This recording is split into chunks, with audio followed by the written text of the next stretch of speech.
반갑습니다. 꼭 우리 주은혜교회 오면은 꼭 제가 처음에 초창기 때 교회 개척한 그 강당 같습니다.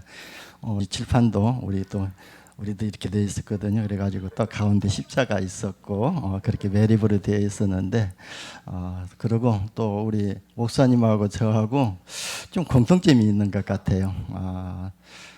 저는 그렇게 생각하지 않는데 우리 목사님은 굉장히 겸손하시고 또 순둥이시거든요.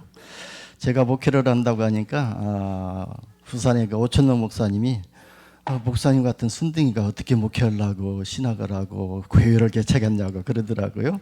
근데 우리 목사님은 완전히 겸손을 넘어서 겸손 덩어리거든요. 그래서 우리 목사님들 사이에서도 참 우리 이순학 목사님 목회 잘하신다. 그리고 모든 성도들을 섬긴다. 그리고 우리 목사님들을 섬기는 그 자세가 참 너무 아름답다고 그렇게 표현들 하고 있거든요. 그런데 또 하나님이 또 은혜 가운데 저도 교회 개척하고 우리 제주노회에서 가장 빨리 건축을 시작했거든요. 개척 교회들 중에서요. 제가 가장 빨리 교회 건축을 했고 또 그랬는데 우리 이순학 목사님은 교회 개척하자마자 바로 그냥 얼마 안 돼서 지금 2015년도에 개척한 것 같은데 바로 또 성전에 이렇게 하나님이 응답을 주셨어요. 그래서 그런 부분들이 너무나도 이렇게 감사하고, 그리고 제가 총무로 이렇게 제주노회를 한 7년 동안 섬겼습니다. 전도 총무로. 그래가지고 제가 나가서 전도한 것도 없고 생명의 열매도 없고 제자의 열매도 없는 것 같은데 그 전도의 흐름 속에 있다 보니까 하나님이 그렇게 응답하신 것 같아요. 그런데 우리 이순학 목사님이 지금 제주노회 총무로 계시잖아요. 근데 그 전도의 흐름 속에 또 응답의 흐름 속에 말씀의 흐름을 타다 보니까 하나님이 여기까지 이렇게 에베네스를 하나님이 인도하신 것 같아요. 그리고 참 하나님이 얼마나 이렇게 급하셨으면 이렇게 우리 중직자를 세우는 이렇게 또 축복을 주셨습니다. 오늘 주보 보니까 전부 다 장로님 되셨더라고요. 그래서 너무 감사하고, 제가 서귀포에서 여기까지 오면서 계속 기도했습니다. 하나님, 우리 주은혜교회 모든 중직자들, 이번에 임직받는 중직자들이 완전 복음 누리고 완전 기도의 축복을 누리고, 그러면서요 완전 현장에서 전도의 열매를 맺고 그리고 교회를 살리고 또 지역에서 최고로 헌신하는 그런 중직자가 되어지고 완전 하나님께 영광 돌리는 모델이 되어질 수 있도록 기도하고요. 그러면서 우리 모든 중직자들이 교회 안에서 우리 렘넌트를 세워야 되지 않아요? 그래서 우리 렘넌트들을 진짜 전문인 렘넌트들과 계속 소통하는 역할을 통해서 교회 안에서 말씀운동을 펴는 이런 OMC의 주역들로 쓰임받을 수 있도록, 그러기 위해서는 우리가 우리의 실력 가지고 우리의 가진 것 갖고 안 되지 않아요. 하나님의 은혜가 필요하지 않아요. 그리고 하나님이 주신 것 가지고 우리 렘넌트를 세워야 되기 때문에 예배에 성공하는 모델이 될 수 있도록 그렇게 기도합니다. 그래서 우리 교회가 작년 11월 14일 날 이렇게 중직자 임직을 했거든요. 그런데 임직 받고서 예배에 승리하신 분들이 별로 없어요. 그걸 보면서 중직자를 세웠는데 그 중직자들이 예배에 승리하지 못하면은 사단이 전부 다 놀이감이 되는데 어떻게 하냐. 그러면서 우리 중직자를 놓고 기도하는 가운데 또 같이 기도했거든요. 그래서 우리 중직자들이 예배에 승리하는 성공자들이 되고, 그리고 모든 일, 모든 사건, 모든 만남 속에서 복음의 능력을 체험하면서 진짜 하나님의 언약적인 축복을 누리고 유일성의 축복을 누리는 그런 또 하나님의 계획을 이루는 중직자들로 세워질 수 있도록, 그리고 우리 중직자들이 드려지는 11조 헌금으로 교회가 살아나고, 우리 중직자들이 드려지는 또 선교 헌금으로 전 237개 나라가 살아나고, 우리 중직자들이 드리는 RDC 헌금으로 우리 렘넌트들이 살아나고, 그리고 중직자들이 드리는 건축금으로 헌금으로 지역 문화를 정복할 수 있는 그런 또 은혜를 받고, 그러면서 로마서 16장의 그 별명들을 가진 그 유일성의 전도 응답을 받는 그런 중직자들이 되도록 이렇게 기도하고 왔습니다. 그래서 저는요 오는 중에 메시지 다 했다고 보거든요. 그래서 이 말씀만 붙잡아도요 우리 중직자들이 진짜 해야 할 일이 무엇인가를 알 겁니다. 그래서 우리 중직자들이요 뭘 하려고 하지 마세요. 그냥 하다가 보면은요 내 힘으로 내 노력으로 하다 보면은요 한계가 오거든요. 그러면요, 거기에서 시험 들고 갈등하고, 그러면요, 시험 들고 갈등하면은 누가 손해냐? 뭐 우리 목사님 손해 아니거든요. 자기만 손해거든요. 왜? 하나님의 말씀을 놓치기 때문에 자기가 손해잖아요. 그래서 일하려고 하시지 말고 그냥 예배만 성공하면 안 돼요. 그 예배 속에서 하나님이 은혜를 주시고 은혜 입은 자가 하나님의 일을 하거든요. 그래서 제자들이 물어봤지요. 우리가 하나님 일을 어떻게 하오리까? 이렇게 물어보니까 나 보내신 이를 믿는 것이 하나님의 일이라고 그랬잖아요. 그러면 나 보내신 이가 하나님이시기 때문에 하나님만 믿으면, 하나님의 말씀만 믿으면 돼요. 그 말씀 믿고 따라가게 되면 어떻게 되죠? 제자가 되지는, 사람을 낚는 제자가 될 줄 봅니다. 그래서 왔으니까요, 또 좀 해야 되겠죠. 중직자의 삶과 영적인 힘이죠.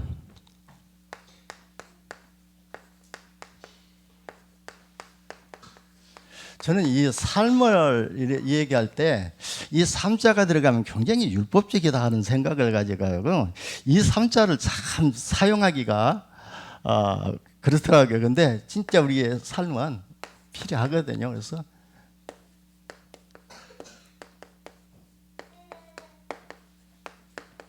본문은 이미 알고 있고요. 그래서 하나님께서 여러분을 흑암 세력으로 이렇게 또 강팍해지고 또 황폐해진 세상과 시대를 살리라고 중직자로 부르셨거든요.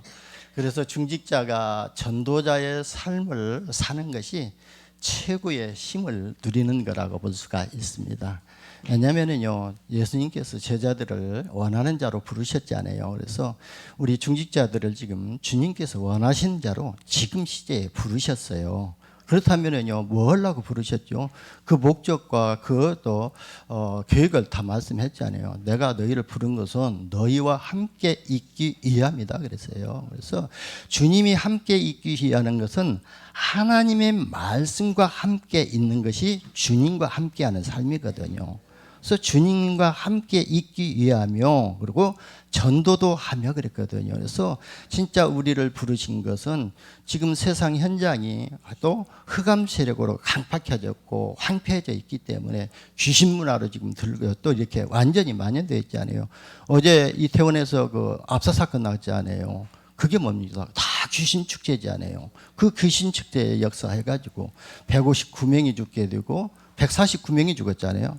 그리고 한 150명이 큰 부상을 입었습니다. 그런데 그게 한론이 언제부터 기원이 됐냐면은 기원전, 예수님이 오시기 전에 500년 전부터 아일랜드에서 켈트족에 의해 가지고 그게 되었는데요.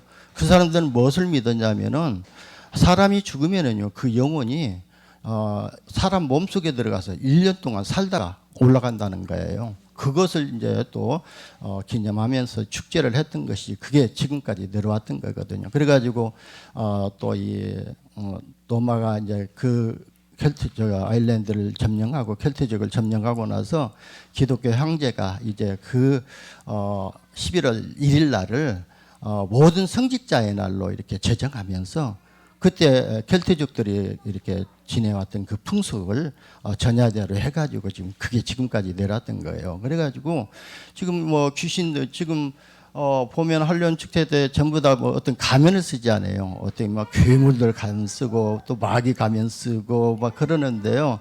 왜 그렇게 하냐면은 귀신들이 마귀들이 자기의 몸을 뺏어가지 못하도록 그렇게 가면을 쓴다는 거예요. 그래가지고 어제 그렇게 큰 사고가 났지 않아요. 그래서 그처럼 이렇게 하나님은요, 전도자에게 어떤 능력을 주시냐면은 그 귀신을 쫓는 권능도 주시기 위해서 부르셨다 그랬잖아요. 그래서 중직자를 이미 부르실 때에 하나님은 함께 하시고 그러면서요, 전도도 같이 하시고 내가 전도하는 것이 아니라 주님이 전도하시고 그리고 귀신을 내쫓는 권능도 이미 주셨거든요. 그러면서 마태복음 28장 18절에서 20절에 보면은 하늘과 땅의 모든 권세를 내게 주셨으니 그러므로 너희는 가서 모든 민족을 제자로 삼으라고 그랬잖아요.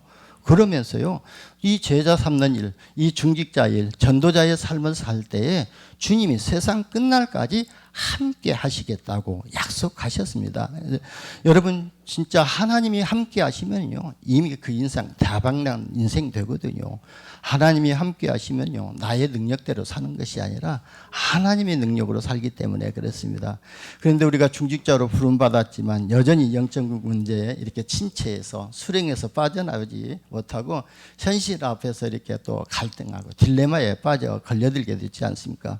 그렇다면요 좀 곤란할 수가 있잖아요. 그래서 왜 딜레마에 빠지게 되면은 말씀이 안 들어오거든요. 저도요 참 막 전도운동 시작해가지고 1년 동안에요 26가정을 보내주셔가지고 너무 감사했거든요. 그런데 26가정 딱 이렇게 보면서 감사했는데 어느 순간에요 뭐 세상 말로 삼배바지에 뭐 방귀도 빠져나가듯이 한 분 이렇게 빠져나가지고 나중에 보니까 몇 분 안 되는 것 같아요. 그때 경쟁이 또 딜레마에 빠졌었거든요. 그러니까 말씀이 안 들었더라고요. 그래서 우리는요 진짜 하나님이 함께 하시는 이 예배 속에 승리하시기를 바랍니다. 그러면요 우리가요 진짜 중직자의 삶을 살 때 때로는 고난도 찾아올 것입니다. 또 갈등도 찾아올 것이고요. 시험도 찾아올 것이거든요. 그런데요 진짜 하나님은요 그 고난 속에서 하나님이 이루시고자 하는 것이 있거든요. 그래서 진짜 고난은 하나님의 변장된 축복이라고 보일 수 있는 이런 믿음을 가져야 되거든요. 여러분 우리가 진짜 고난까지도 하나님의 변장된 축복으로 볼 수 있어야 있는 그 믿음을 가지려면은요 진짜 그 고난도 잘 감당할 수 있는 하나님의 은혜를 입어야 되잖아요. 그래서 우리가 하나님의 은혜를 받고 하나님의 도우심을 받아야 되는데 그 하나님의 은혜를 입는 방법이 뭐예요? 예배를 통해서 하나님은 은혜를 입혀주시거든요. 그래서 예배에 성공하는 것이 중직자들이 첫째 조건으로 해야 할 일이에요. 그래서 다른 거 하시지 말고 예배만 승리하면은요 돼요. 그러면 예배에 승리하면은요 목회자가 먼저 힘을 얻어요.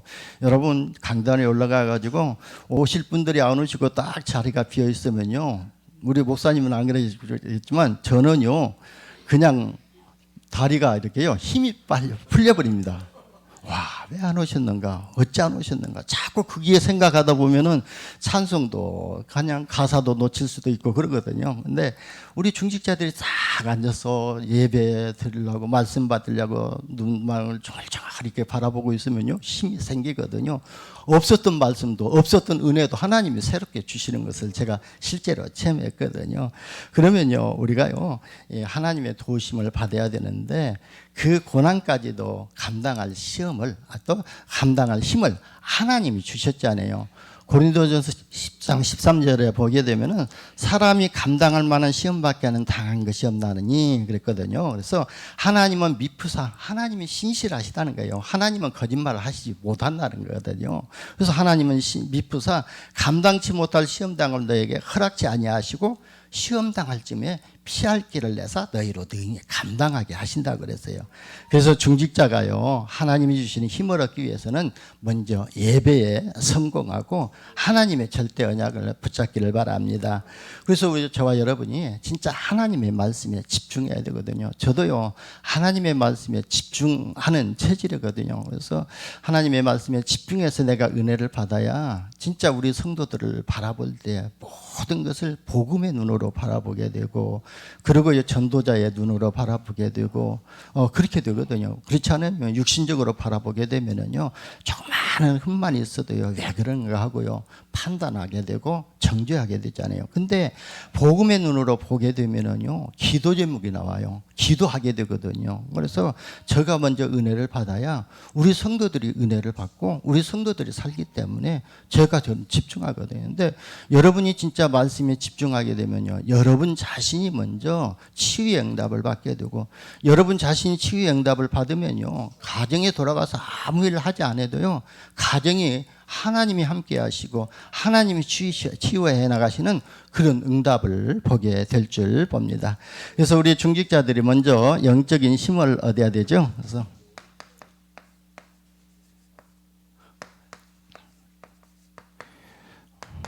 지금 세상은요 창세기 3장의 역사였던 이 사단의 전부 다 노예되고 포로되고 속국이 되어 있지 않습니까? 그래서 나 중심, 사단이 파놓은 함정이 뭐지요? 네가 하나님이 될 것이다. 네 생각이 가장 옳다. 그래가지고 나 중심에 빠지게 만들고, 그러면서요 네피림 문화에 빠지게 만들지 않아요. 지금 어제 잘못된 그 문화 속에 빠졌던 그 인간들이 죽음을 맞이했던 것처럼 그 네피림 문화에 빠져가지고 세상 중심으로, 쾌락 중심으로, 문화 중심으로 계속 빠져나가고 있는 거예요. 그 세상 네피림 문화를 이길 수 있는 것은 오직 영적인 힘, 하나님이 주신 힘이야만이 그 사단의 노예에서, 포로에서, 속국에서 빠져나올 수가 있거든요. 그래서 이 사단의 함정에서 빠져나와야 하기 때문에 이 영적인 힘이 있어야 될 줄 봅니다. 그리고요, 지금 우리 청소년들은요, 어떻게 하죠? 이 사단의 메시지로 지금 각인되어 있거든요. 우리 사단이요, 자기 메시지를 각인시켜주는 방법이 있거든요. 그게 뭐냐면요, 이 사단들은요, 보는 걸 가지고 자기 메시지를 각인시키고 있거든요. 여러분, 우리가 영화를 보고 어디 성지순례 가가지고 건축물을 이렇게 그냥 보는 것 같지만요, 그 속에요, 사단이 굉장한 메시지가 그 속에 담겨져 있거든요. 뭐 영화도 보게 되면은 뭐 마귀의 못, 그런 게 나오잖아요. 그리고요, 또 드라마도 보게 되면은요, 요즘은 마녀게임이라는 그런 드라마도 있고, 어디 지역에 가보니까 카페 이름도요, 악마의 언덕이라는 거. 그렇게 해가지고요, 보여지는 것으로 인해가지고 사단 문화와 점점 가깝게 만들거든요.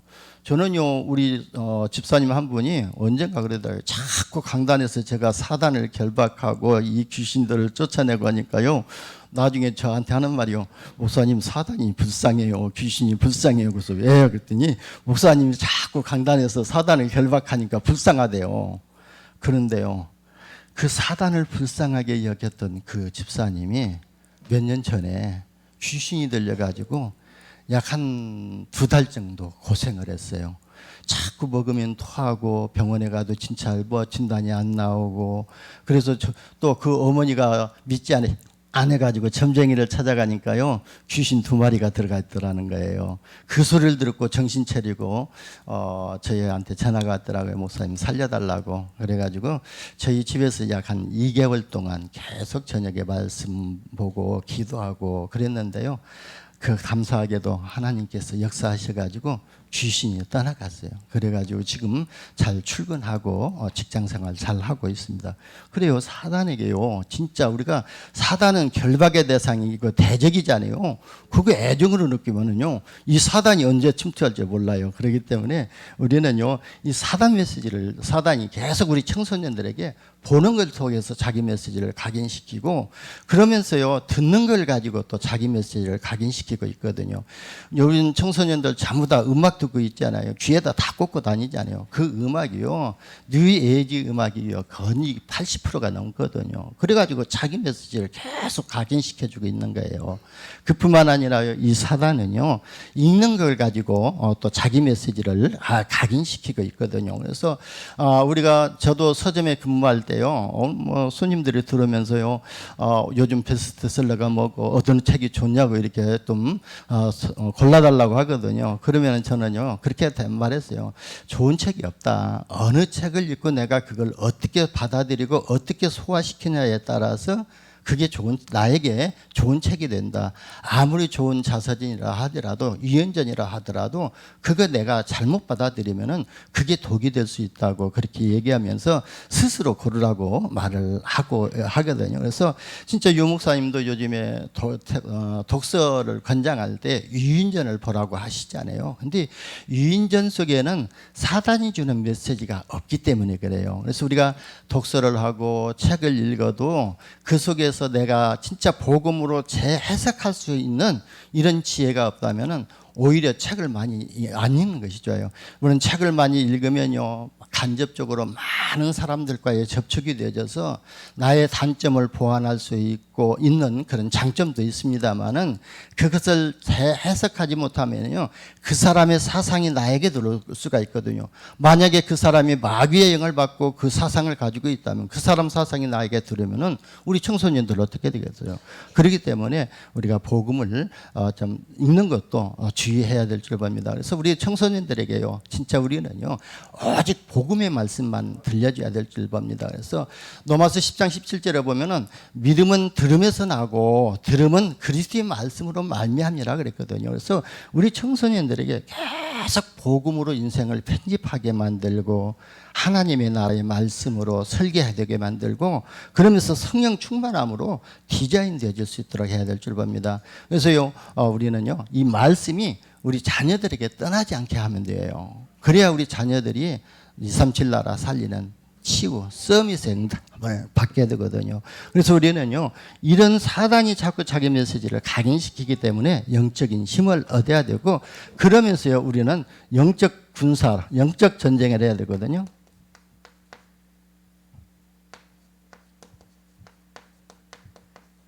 지금 우리 묵상하고요. 지금 우리가 묵상이 다 빼앗겼지 않다고 유 목사님 말씀하시는데, 묵상과 또 명상의 싸움이지 않아요. 그래서 명상은요, 그 주체가 나거든요.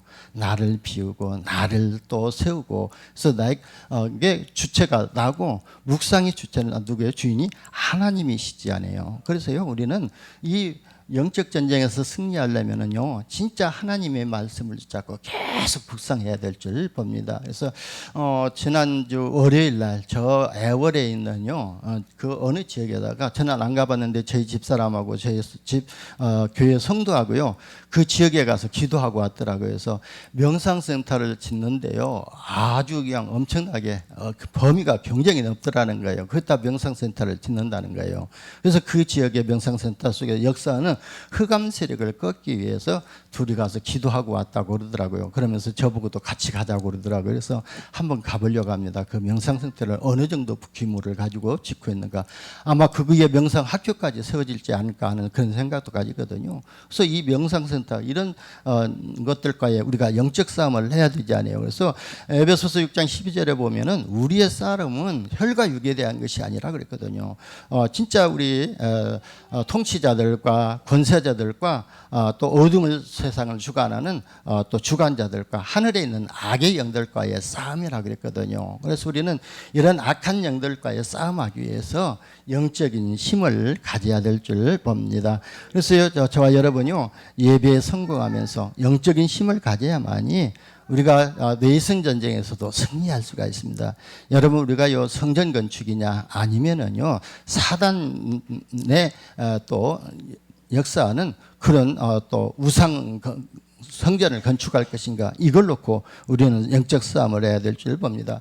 우리는요, 그냥 성전이 아니라 237 치유 서밋들이 모여야 되는 그런 성전을 지어야 될 줄 봅니다. 저는 감사하게도 여기 와보니까요, 우리 집도 렘넌트들이 활동할 수 있는 것도 이런 페이스들이 많이 있다고 보니까요, 너무 감사하더라고요. 저희도요, 그런 공간이 없어가지고 지금 성전 증축을 놓고 이미 설계는 다 마쳐졌습니다. 시청에서 허가도 났는데요, 지금 RUTC 건축을 놓고 조그만해요. 홀도 조그만하거든요. 근데 거기에 기도의 뜰, 아이들의 뜰, 또 이방의 뜰을 이렇게 하려고 하거든요. 그래서 기도의 뜰이라고 해서 뭐 크게 거기서 기도하는 게 아니라, 저희가 오전 예배 때 보게 되면은요, 이 본당이 그 조그마한 홀이 없다 보니까 성가대 연습을 본당에서 하잖아요. 그러면 일찍 오신 분들이 교회 안에서 말씀 보고 또 받을 은혜를 놓고 기도해야 되는데 기도에 방해가 되더라고요. 그래서 우리가 거기에 홀을 이렇게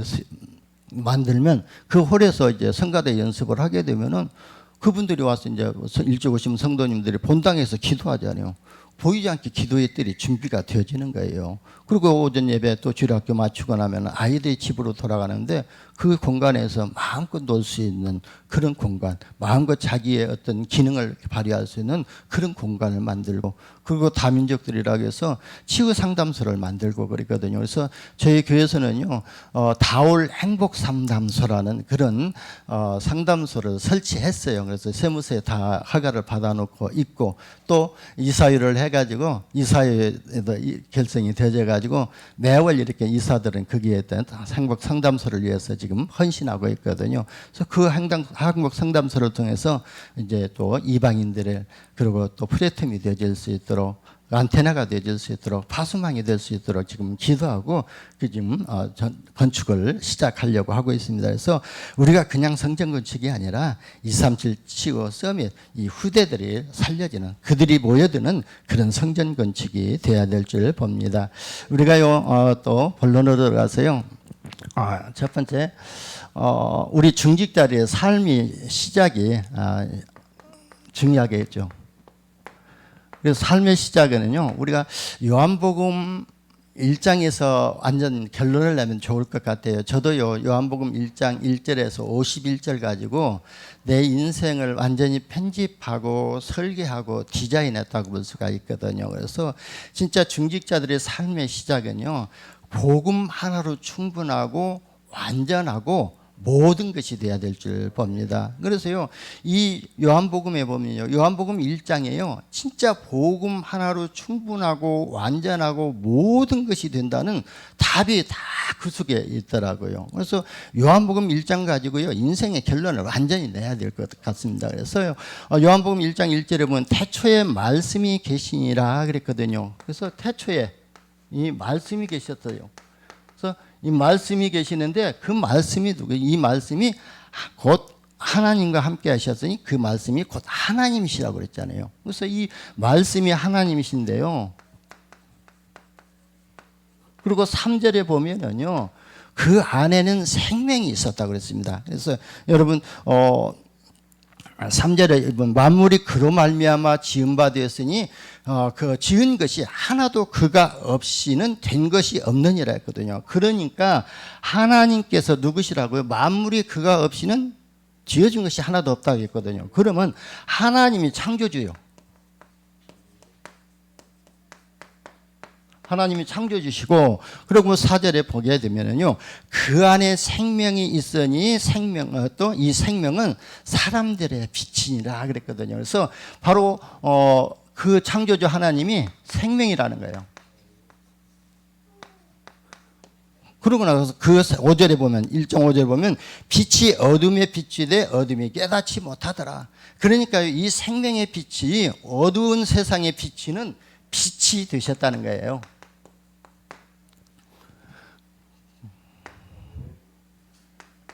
그러면서요, 요한복음 1장 14절에는 또 말씀이 육신이 되어 우리 가운데 거하심에 우리가 그의 영광을 보니 아버지의 독생자의 영광이라고 그랬거든요. 바로 육신을 입고 오신 분이 바로 하나님이시고 그리스도라는 거예요. 근데 그 안에 은혜와 진리가 충만하더라 그랬어요. 그리고요, 이 요한은요, 이 그리스도의 빛에 대해서, 그리스도에 대해서 증언하러 왔다고 고백을 하지 않아요. 근데 요한이 사도, 또 세례 요한이 뭐라고 했냐면은 1장 29절에서 또 36절에도 그랬는데요. 보라, 예수님 보고 뭐라고 했잖아요. 보라, 세상 죄를 지고 가는 하나님의 어린 양이라 그랬어요. 그래서 바로 이 예수님이 누구냐? 하나님의 어린 양이라는 거예요. 그리고요, 또 요한복음 1장 41절에 보면은 안드레가 자기 형제 또 베드로를 찾아가서 뭐라고 했지요? 내가 오늘 그리스도 메시아를 만났다. 메시아가 누구죠? 번역하면은 그리스도라는 거예요. 그래서 그리스도를 만났다고 안드레가 베드로한테 고백을 합니다. 그러면서요, 나다나엘이 뭐라고 그러죠? 예수님 보고 당신은 이스라엘의 임금이다. 이스라엘의 왕이다. 왕이 누구죠? 사단의 권세를 꺾는 그 임금이라고 고백을 합니다. 그리고요, 51절에 보면은 뭐라고 했냐면은 바로 예수님이 그랬죠. 말씀하시기를 하늘이 열리고 하늘의 사자들이 인자 위에 오르락 내리락 가리라 그랬거든요. 그래서 인자가 누구죠? 바로 인자 위에 오르락 내리락. 예수님이 인자신데 이 예수님을 통해서 우리 예수님이 하나님 만나는 중보자가 되시겠다는 거예요. 하나님과 우리의 중간 다리, 사닥다리가 되어지는데 그게 예수님이 중보자가 되시겠다는 거예요. 그래서 요한복음 1장 12절에 보면은 바로 요한복음 1장 12절이죠. 영접하는 자 곧 그 이름을 믿는 자들에게는 하나님의 자녀가 되는 권세를 주셨다고 했습니다. 여러분, 우리가 영접할 때요, 누구를 영접하죠? 영접하는 자, 곧 그 이름을 믿는 자들에게는 하나님의 자녀가 되는 권세를 주셨으니 그랬거든요. 그래서 우리가 영접할 때요, 하나님의 말씀이 내 안에 들으세요 하고 영접하지 않잖아요. 우리가 이 의미를 알고, 그리고 하나님 내 안에 들으세요 하고 영접하지 않아요. 그리고 창조주 주신 하나님이 내 안에 들으시라고 영접하지 않잖아요. 그런데 바로 우리가 이 그리스도를 알고 예수님이 십자가에서 깨트려지시고 피 흘리시고 해서 그리스도 되셨다는 사실을 알고 영접할 때에 어떤 역사가 일어나냐면은 말씀이 우리 안에 들으시게 되고, 또 우주 만물을 창조하신 창조주 하나님이 우리 안에 들으시고, 그러면서요, 생명 되신 그 하나님이 우리 안에 들으시고, 어둠의 빛이 되시는 그 하나님이 우리 안에 들으시는 거예요. 그뿐만 아니라요, 육신으로 오신 은혜와 진리가 충만한 하나님의 은혜가 우리 가운데 임하는 거예요. 그리고 어린 양 되신 거요. 어린 양이라는 것은 우리 인간의 죄 문제를 십자가에서 해결하시고 우리의 죄를 담당하실 그 어린 양 되신, 제사장 되신 그 그리스도가 우리 안에 들으신 거예요. 그리고 메시아 그리스도가 뭡니까? 삼직의 삼처주를 해결하신 그 그리스도가 내 안에 들으시는 거예요. 그리고요, 사단의 먼저를 꺾어려 버리시는 만왕의 왕 되신 예수님께서 우리 안에 들으시거든요. 그리고 하나님 떠난 인간에게, 하나님의 말씀을 놓쳐가지고 방황하는 인간에게 하나님의 말씀으로 인생을 다시금 설계하고 소망을 주시는 그 선지자 되신 예수님이 우리 안에 들으시는 거예요. 그렇다면요, 예수님 한 분으로 우리가 충분하고 완전하고 모든 것이 되지 않아요. 여러분, 우리 중직자들의 삶의 시작이 바로 이 그리스도로부터 시작이 돼야 될 줄 봅니다. 이 그리스도 시작 안 되면은요, 중직자 삶을 살 수가 없는 거예요. 그리고 중직자도 될 수도 없고요. 왜요? 하나님이 내 안에 안 계시는데요. 그래서 우리 모든 중직자들은, 주은혜교회 중직자들은 오직 그리스도로 충만하시기를 바랍니다. 그리스도 한 분이면요, 완전하고 충분하고 내 인생 모든 것 다 끝내셨다고 결론 내리시기를 바랍니다. 그래야만이 우리 또 주은혜교회 중직자들을 통해서 이 지역에 흑암 저주세력이 무너지게 될 줄 봅니다. 저는요, 우리 또 목사님이 우리 입당 예배하고 임직 예배 때 또 이렇게 말씀을 달라고 그러더라고요. 그런데요, 지금 이 본문을 가지고 지금 기도하고 있습니다. 그래서 에스겔서 47장 1절에서 12절 말씀 가지고 지금 기도하는 가운데 말씀의 제목을 지금 대충 잡았습니다. 그래서 생명수가 흐르는 교회, 와학과, 의학과 해가지고 중직자, 그렇게 지금 말씀의 제목을 잡으려고 합니다. 그래서 기도해 주시기를 바랍니다. 그래서 그럼 이미 모든 말씀이 다 나왔는데, 그날 또 상황에 따라 가지고 어떻게 이 말을 우리 중직자들에게 이 교회에 성취될 말씀으로 전할 수 있을까 지금 기도하면서 준비하고 있거든요. 여러분, 진짜 이 하나님께서, 이 주님이 우리 안에 또 들어오는, 또 사실적으로 믿어진다면요, 이게 바로 축복이고요. 이 사실적으로 믿어진다는 것이 하나님의 은혜거든요. 하나님의 은혜가 아니면요, 예수님이 말씀으로 계시고 하나님이시고 창조주시고 생명이 되시고 빛이 되신다는 것을 알 수가 없거든요. 그래서 에베소서도 보게 되면은 그 은혜를 인하여 그랬거든요. 하나님의 은혜가 임해야 예수가 그리스도시고 예수가 내 인생의 모든 문제를 이 십자가에서 완전히 해결하셨다는 결론이 나게 되거든요. 그래서 우리 이 안에서 우리가 신앙생활이 되어져야 우리가 중직자의 삶을 누리게 될 줄 봅니다.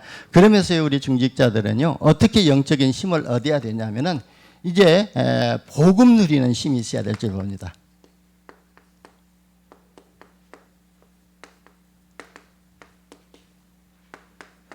우리가 복음 누리지 아니하면요, 모든 것이요, 전부 다 어떻게 봅니까? 내 기준으로 볼 수밖에 없잖아요. 나의 한계를 넘어설 수가 없잖아요. 그래서 진짜 내가 내 안에 복음 되신, 창조주 되신 하나님이 계신다는 것을 알 때에, 그 사실이 믿어질 때에 내가 가는 곳에 하나님의 재창조의 역사가 일어나지 않아요. 그래서 우리는 늘 이 복음 누리는 기도를 해야 될 줄 봅니다. 그래서 사도 바울은요, 디모데에게 그리스도 예수 안에 있는 은혜 가운데 강하라 그랬거든요. 그래서 우리가 그리스도 예수 안에 이 은혜 가운데 강할 때에 복음이 누려지거든요. 그래서 우리가 인생을 가지고 복음을 누리는 것이 뭐죠? 바로 기도지 않습니까? 그래서요, 우리는요, 날마다 이 그리스도의 은혜를 누릴 수 있도록 기도해야 될 줄 봅니다. 여러분, 예수 그리스도 안에 있는 은혜 가운데 있는 힘을 얻으려면요, 우리가 얻기만 하면요, 어떤 문제가 와도요, 진짜 넘어지지 않고, 어떤 질병이 와도요, 뛰어넘을 수 있고요. 환경과 상관없이요. 시대 앞에요. 세상이 감당 못할 그런 중직자로 세워지게 될 줄 봅니다.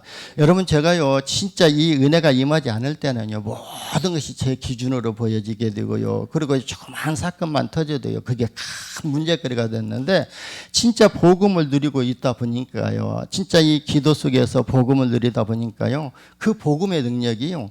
저에게 임하니까요. 은혜가 임하니까요.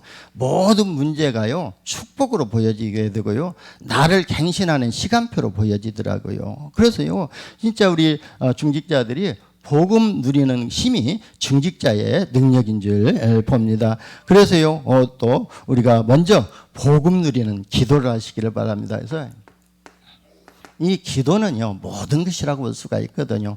어제 또 우리 렘넌트 대회에서 그 인턴십 할 때에 그 우리 변호사님이 그러더라고요. 진짜 이 기도는 하나님과 하는 우리의 영적인 대화고 영적인 또 언어라고 그렇게 말씀하시더라고요. 그래서 진짜 이가 하나님과 소통할 수 있는 이런 기도가 지속되어져야 될 줄 봅니다. 그래서 우리가요 모든 사람을 멸망으로 끌고 가는 사단의 머리를 박살내신 이 그리스도의 언약을 붙잡고 기도하거든요. 저는요 문제만 서게 되면은요 그렇게 기도합니다. 이 사단에게 내가 당하고 있다 하면은요 이미 그리스도께서 이 사단의 권세를 완전히 꺾으셨다면서요 그리스도를 누리거든요.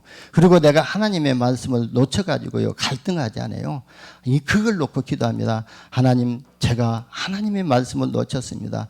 이미 하나님께서 나에게 함께 하시고 하나님 만나는 길이 되셨지 않습니까? 그 말씀이 나에게 회복되어지고 그 말씀을 통해서 하나님을 누릴 수 있도록 선지자 되신 그리스도를 누릴 수 있도록 그리고 우리가 순간순간 생각을 가지고 범죄할 수도 있잖아요. 저도요 이렇게 생겼어도요 우리 이 목사만은 그게 없겠지만 좀 순하게 생겼고 그 다음에 또 다른 사람들이 볼 때 어떻게 보면은요 또 호인같이 생겼다고도 이 얘기를 하거든요. 그런데 제 속에는요 엄청 시기 질투가 많이 있거든요. 이 시기형 질투형이 많이 있거든요. 그래가지고 다른 사람이 조금 잘 되는 거 보면요 배가 아파서 못 견디거든요. 그런데 그럴 때마다 또 생각으로 범죄하잖아요. 그럴 때 하나님, 이미 예수님께서 내 안에 있는 이 시기 질투 영을 만왕의 왕으로 오셔서 세상 임금으로 오셔서 이 사단의 권세를 완전히 박살내셨지 않습니까? 내가 이 만왕의 왕 되신 그리스도로 내가 충만하도록 그리스도를 누리는 기도를 해야 될 줄 봅니다. 그냥 기도하는 것이 아니라 그리스도로 복음 누리는 기도가 되어질 때에 흑암 저주의 세력이 무너지게 될 줄 봅니다. 그러면서요, 이제 우리는요, 우리 인생을 내가 사는 것이 아니거든요. 우리는 성령이 함께하는, 하나님이 함께 하시는 이 성령 함께 하는 이 은혜를 우리가 찾아야 될 줄 봅니다. 그래서 그리스도가 성령으로 함께 하시는 것이 매일 누려지는 것이 중직자의 힘이거든요. 그래서 여러분 고린도전서 3장 16절에 보면은 너희가 하나님의 성전인 것과 하나님의 성령이 너희 안에 거하시는 것을 알지 못하느냐 그랬거든요. 하나님이 나와 함께 하시기 때문에 하나님이 나와 함께 하시는 임마누엘을 누리는 거예요. 임마누엘을 누리는 것이요 대박난 인생이거든요. 그래서 우리가 임마누엘 누리지 못하면은요 세상에 성공해도 그건 쪽박탄 인생밖에 안 되거든요. 그래서 하나님이 함께 하시는 복음을 누리시기를 바랍니다. 그러면서요 이걸 모세가 조금 알고 있었잖아요. 그래서 모세가와 여호수아가 약속하셨잖아요. 하나님이. 그래서 강하고 담대하라, 두려워하지 말라, 놀라지 말라, 내가 너와 함께하노라 그랬거든요.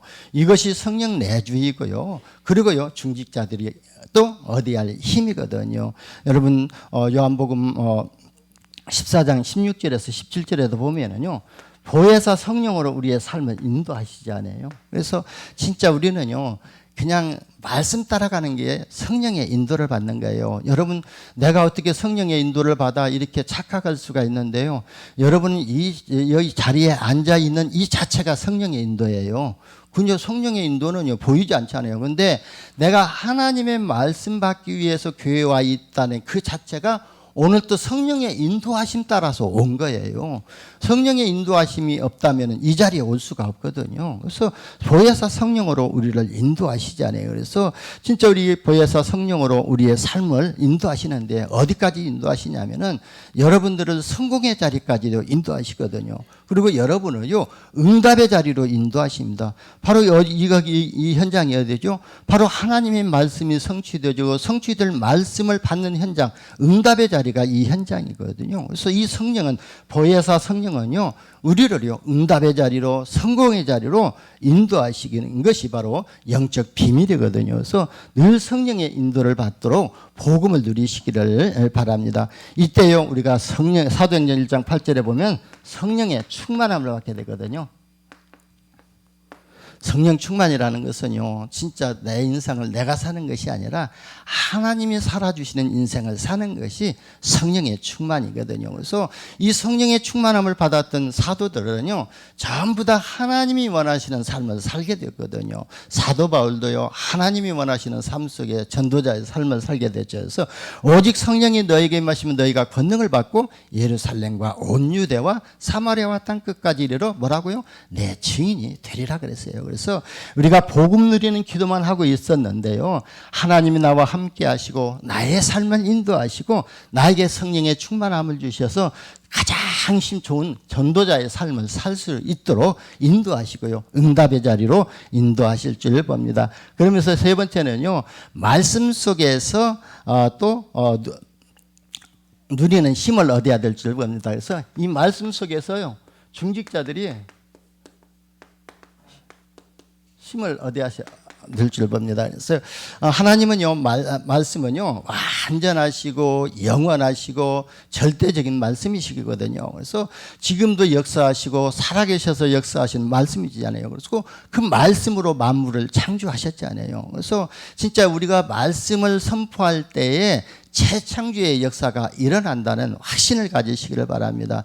하나님의 말씀이 내 안에 들어올 때, 내 영혼 속에 들어올 때에 내 생각이 살아나게 되고 내 영이 회복되지는 은혜를 받거든요. 그래서 하나님의 말씀 속에서 중직자가 누릴 모든 답이, 모든 능력이 다 그 속에 다 있기 때문에 그렇거든요. 그래서 말씀만 회복하게 되면은요, 사단이 발 앞에 무릎 꿇기 때문에 말씀을 통해서 영적인 힘을 얻으시기를 바랍니다. 마태복음 4장에서 보게 되면요, 예수님이 진짜 40일 공생애 시작하기 전에 40일 금식하셨잖아요. 그러니까 이 사단도요, 예수님이 배고픈지 알고 예수님을 와서 시험했잖아요.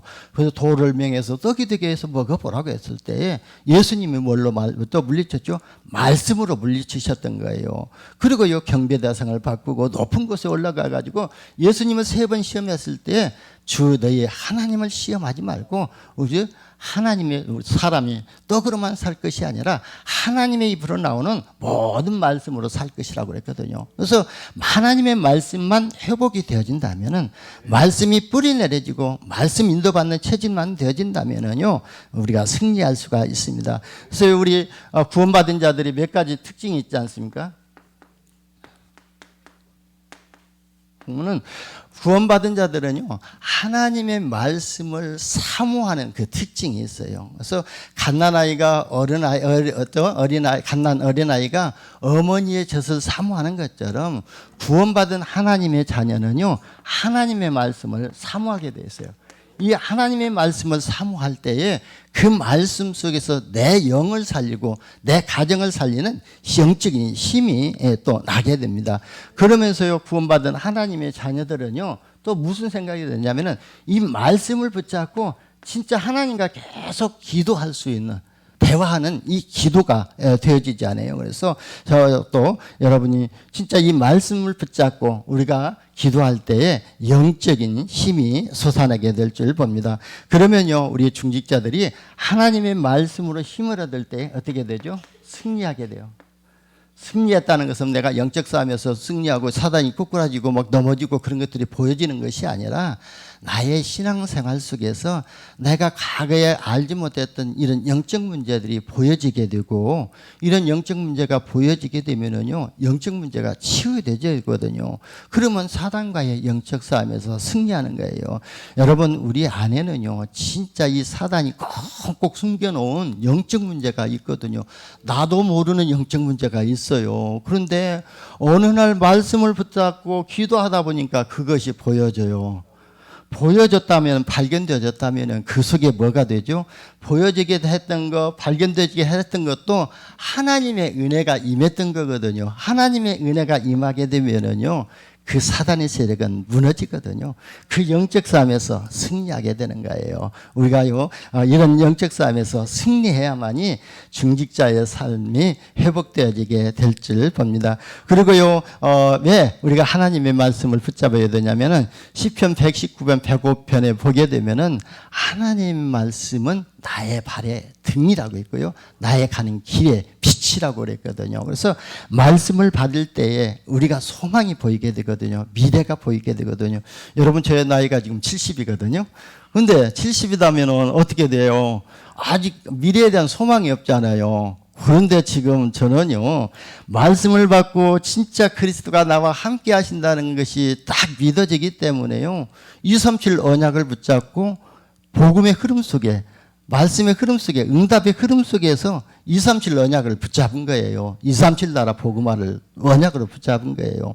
그래서 오늘 오전 예배 중에서 우리 또 성도님들한테 말씀을 드렸습니다. 내가 70인데 내 이 나이에 하나님이 이만한 성전 주셨으면 이제 더 뭐 성공했다고 하고 안주할 텐데 나는 여기에서 만족하지 않냐고, 우리 후대들이 일어나고 237 나라 살릴 서밋들이 일어나야 되기 때문에, 그래서 아르투시 증축하는 거다, 그렇게 말씀을 전했거든요. 그래서 진짜 우리가 말씀을 받을 때에 우리의 미래의 소망이 보여지고 미래의 방향이 결정이 됩니다. 세계 선교로 우리가 세계 복음화로 언약을 새롭게 붙잡게 되게 돼요. 그리고 우리가 말씀을 들을 때에 새 힘을 얻게 되거든요. 그래서 오늘 본문에도 그랬지 않아요? 오직 여호와를 앙망하는 자는 새 힘을 얻으리니 그랬거든요. 그래서 우리가 말씀을 들을 때에 힘을 얻게 되거든요. 왜? 하나님의 말씀은 복음의 말씀이고 사단을 꺾는 재창조의 능력이 있기 때문에 그렇죠. 하나님이 어떤 물리적인 방법으로 세상을 창조하신 것 아니잖아요. 말씀으로 창조하셨던 것처럼 말씀이 조용히 내 속에, 내 영혼 속에, 내 잠재 속에, 내 무의식 속에 들어갈 때에 진짜 힘을 얻게 될 줄 봅니다. 이 말씀으로 힘을 얻으셔야 될 줄 봅니다. 제가요, 목회하는, 이제 한 20년 조금 넘었습니다만은, 목회하는 가운데 가장, 위기를 느낄 때가 한 번 있었어요. 그때가 언제냐면은 2016년도, 15년도군요. 2015년도 말쯤에서 저희가 성전 건축하기 위해서 부지를 샀거든요. 그 부지를 샀는데요, 딱 부지 계약하고 돌아서는데 어떤 분이 그러더라고요. 그 땅 건축 못한다고, 문화재청에 걸려가지고 건축을 못한다고 하더라고요. 야, 낙심되더라고요. 그래가지고 땅 주인한테 가서 그랬어요. 이 땅이 건축을 못한다고 하면은 우리는 이 땅 물리겠다. 그랬더니요, 안 물려준다는 거예요. 그러면 계약금 포기하라고 그러더라고요. 자관 그러면은, 이것만 좀, 우리가 이 땅을 설계해가지고 문화재청의 심의를 받아가지고 건축이 되어진다면은 우리가 그때 계약을 하자. 계약을 좀 늦춰달라고 해가지고요. 그랬는데, 이제 건축사 사무소 가서 설계 도면 매가지고 문화재청에다가 이렇게 설계 이제 현상 변경 신청을 했는데, 한 달 만에 결과가 나왔는데 어떻게 나왔냐면요, 건축 못 온다고 불허가 딱 떨어져 나왔어요. 그래가지고 시청에서 그 땅에 건축 못하게 불허되었습니다, 그렇게 통보를 받았거든요. 그때부터 이제 낙심되어지고요, 잠도 안 오고요, 먹는 거 먹어지는 것도 없고, 그때가 겨울도 아닌데 온몸이 추운 거예요. 아, 인생이 이렇게 어려워질 때 한 겨울과 같고 추위를 느낀구나. 그러면서요, 그때 진짜 생각이요. 야, 우리가 3천만 원이란 계약금을 냈기 때문에 우리 교회 그때 재정이 어떠냐면은요, 제로였어요. 현충원금 1,000만 원 정도밖에 없었거든요. 그럼 3천만 원 다 내면 우리 교회가요 없어져야 되고 완전히 침몰해야 될 그런 상황 속에 모였었어요. 그러니까 저희 집사람도 낙심하고 저도 좌절하고 낙심하고 잠도 안 오는데 밤새도록 고민하고 그러면서 말씀 보고 아침에 새벽에 또 까지 기도했거든요. 근데 아침 새벽에요.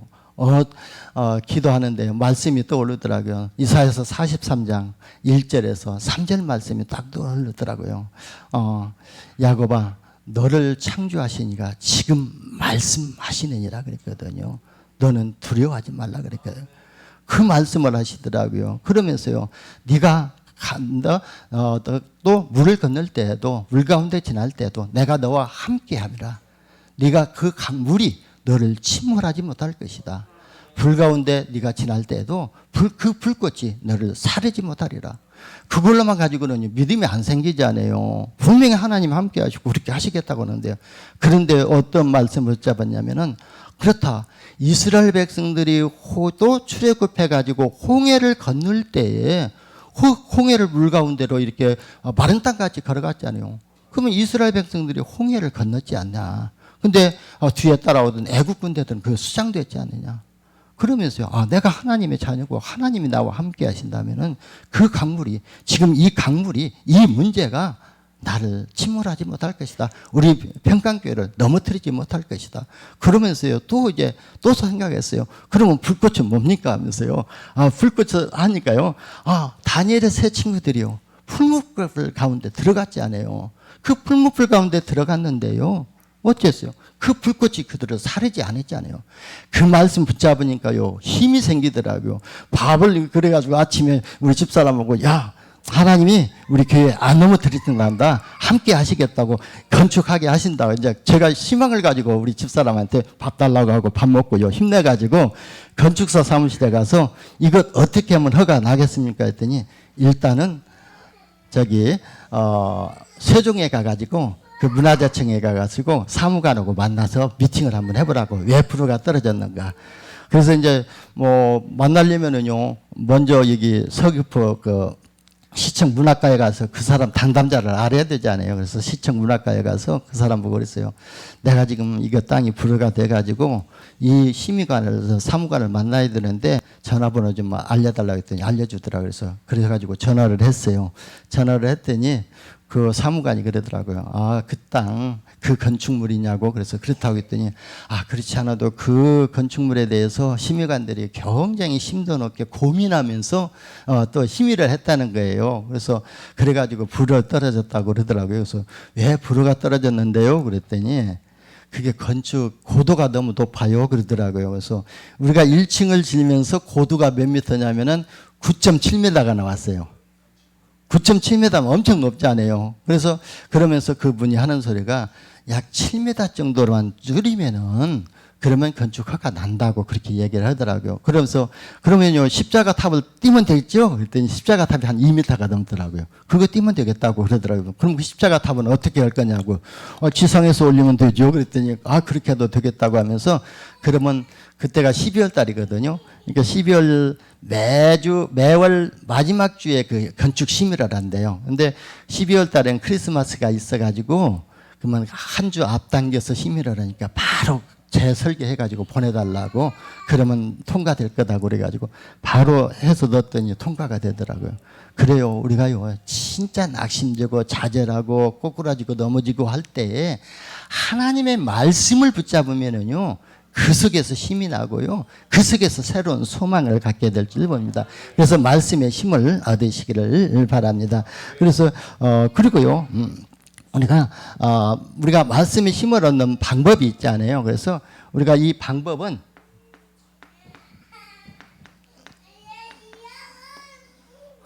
먼저 믿음을 가지시기를 바랍니다. 하나님의 말씀은 절대적으로 믿는 그 믿음이 있어야 되고요.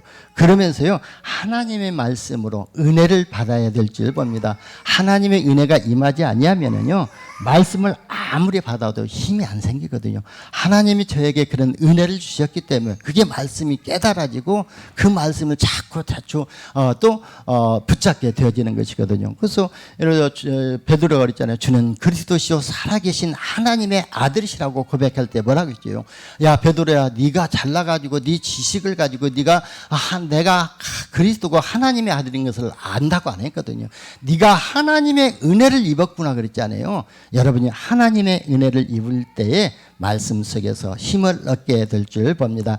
그러면서요, 중직자는요, 기도의 비밀을 누리는 것이 중직자의 힘입니다.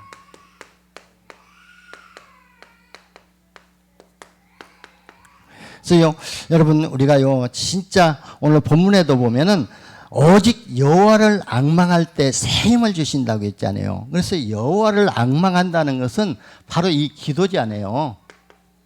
그래야 힘을 얻게 되고, 그리고요, 우리가 여호와를 앙망할 때 어떻게 하죠? 아침에.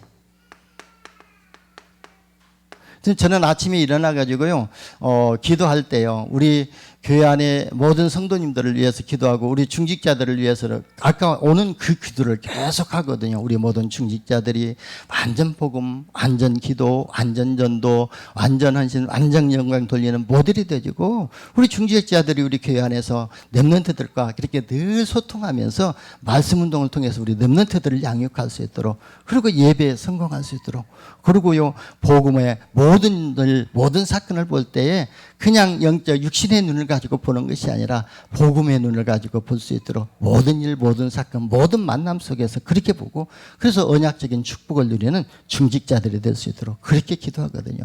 여러분 아침에 그렇게 기도하고 날 때에 우리가 힘이 생기거든요.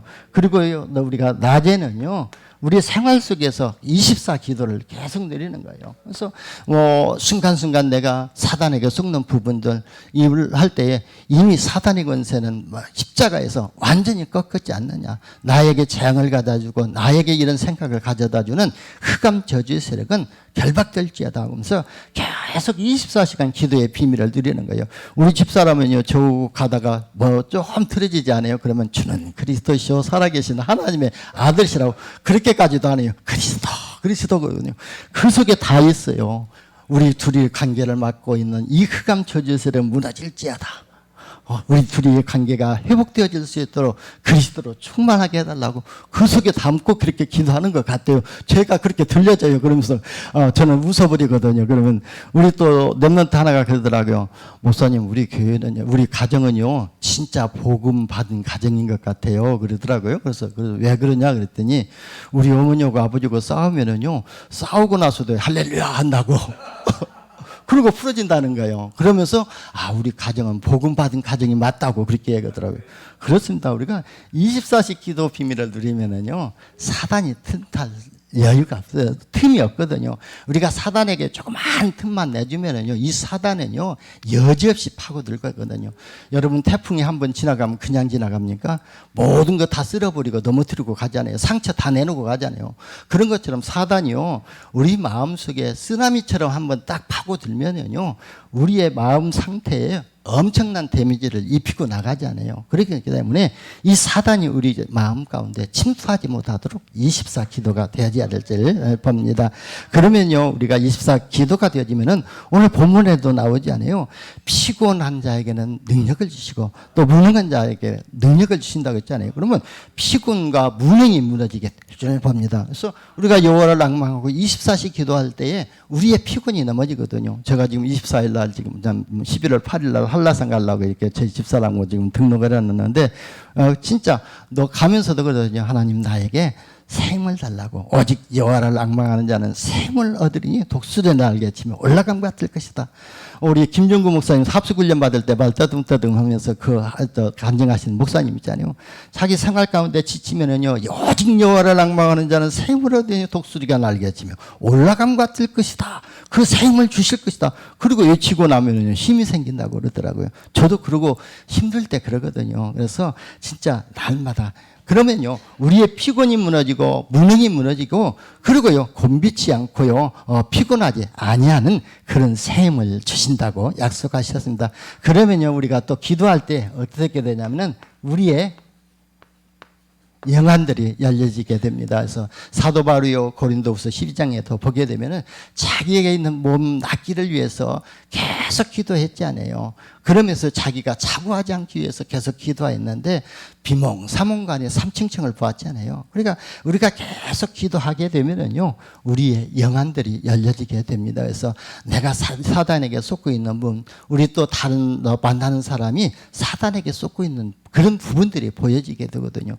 저는요, 우리 집사람한테 늘 들키거든요. 그래서 우리 집사람이 제 마음을 어떻게 읽고요, 제 마음을 가지고 있었던 것을 다 읽고 말을 해요. 그래서 당신은 어떻게 내 속을 그렇게 사냐 했더니 내 속에 그런 것이 있기 때문에 당신도 똑같이 그게 있을 거라고 생각하고 말한다는 거예요. 그랬거든요. 우리가 계속 기도하고 보면은 내 속에 감춰져 있는 것들이 보여지게 되고, 내 속에 감춰져 있는 것은 다른 사람 속에서도 똑같이 그 사단이 역사하고 있다는 것이거든요. 그것이 보여지는 것이 영안이에요. 우리가 영안이 열어져 가지고 우리 교회 무속하다가 돌아오신 분이 있거든요. 그분은요, 처음에 그래요. 방방 뜨더라고요.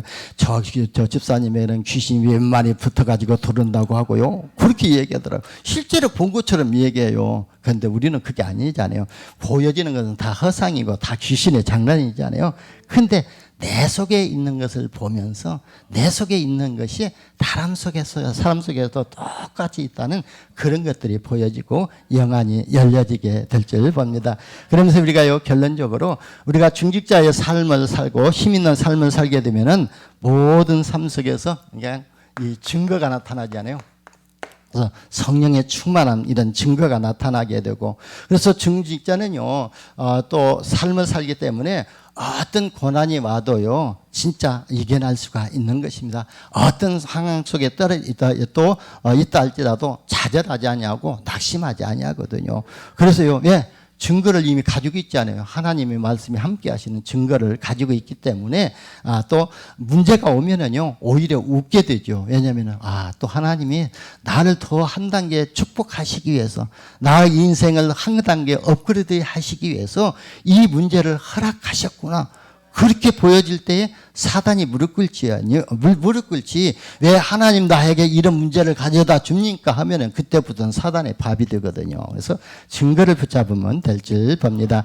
그러면요, 우리가 증거를 붙잡을 때는 어떤 문제 사건이 있다 할지라도 그때부터요, 예배에 성공하게 돼요. 예배에 성공하게 되면요, 이 예배 속에 하나님은요, 모든 걸 다 감춰뒀거든요. 예배에 성공했다는 것은 바로 제자의 응답을 받게 될 줄 봅니다. 우리 주은혜 교회 모든 중직자들이 진짜 또 영적인 힘을 얻고 한 시대에 복음 운동하는 그런 중직자로 쓰임받기를 예수님의 이름으로 축원합니다. 기도합니다. 하나님 감사합니다. 우리에게 복음 주시고 이 복음의 비밀을 누릴 수 있도록 인도하여 주시니 감사합니다. 우리 주은혜 교회를 사랑하시고 하나님이 가장 기뻐하시는 성전을 또 허락하시고 또 중직자를 또 세우게 하여 주시니 감사합니다. 우리 모든 중직자들이 완전 복음, 완전 기도, 완전 전도, 완전 헌신, 완전 영광을 누리는 모델이 되게 하시고 모든 예배에 성공하게 하시고 모든 일, 모든 사건, 모든 만남 속에서 복음의 능력을 체험하게 하시고 하나님의 계획을 붙잡고 언약적인 축복과 유일성의 응답을 누리는 또 증인들로 세워지게 하여 주옵소서. 우리 구주 예수님의 이름으로 기도드리옵나이다. 아멘.